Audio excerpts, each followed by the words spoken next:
Agama yang kita peluk ini namanya agama Islam dan kitanya disebut Muslim. Mungkin banyak orang yang tidak paham Islam itu apa. Karena dalam definisinya Islam itu dinun ja'a bihi Muhammadun sallallahu alaihi wasallam, agama yang dibawa oleh Kanjeng Nabi. Namanya agama Islam. Jadi Islam itu pada intinya adalah berserah diri. Kalau engkau memang sudah beragama Islam, ketika melihat sawahmu gagal, tidak panen karena dimakan kelowor, lalu kamu berkeluh kesah, apalagi sampai pingsan di galeng, di mana keislamanmu sesungguhnya?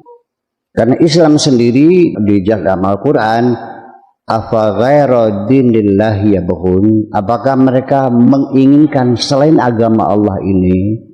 Walahu aslama man fis samawati wal ardi, padahal semua yang ada di langit yang di bumi semuanya berserah diri, berislam kepada Allah, berserah diri. Ya kan begitu?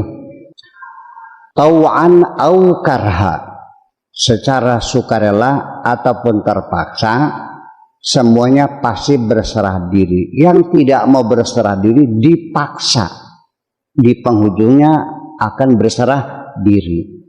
Yang sukarela ya sejak awal berserah diri, semuanya pasti berserah diri. Berserah dirinya alam semesta ini, termasuk kita adalah bagian terkecil dari alam semesta ini, juga akan tunduk kepada hukum alam.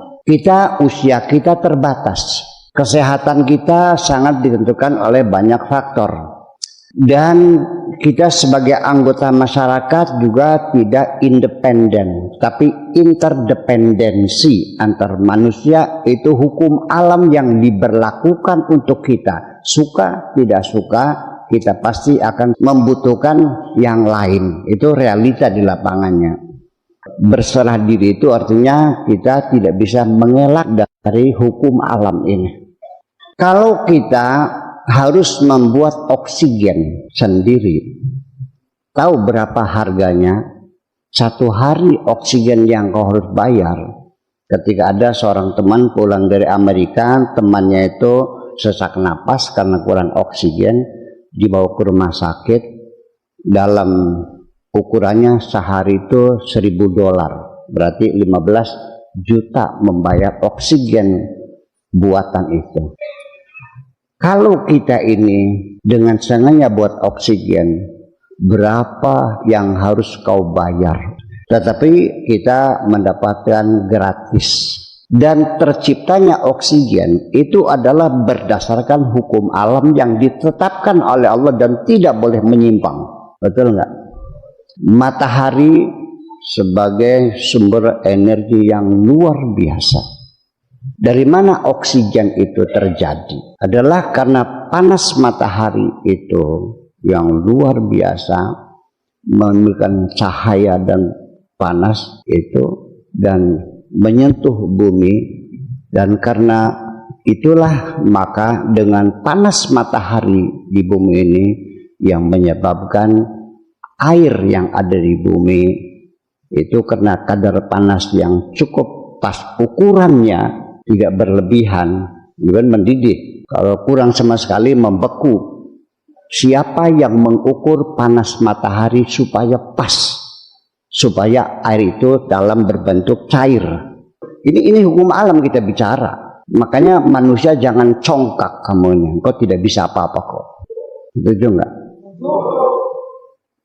Dan kemudian sinar matahari juga diperlukan sebagai sumber energi kehidupan, terutama bagi tumbuhan-tumbuhan yang punya klorofil, ya, yang nantinya bahkan menjadi keberlangsungan kehidupan yang menghasilkan makanan bagi manusia.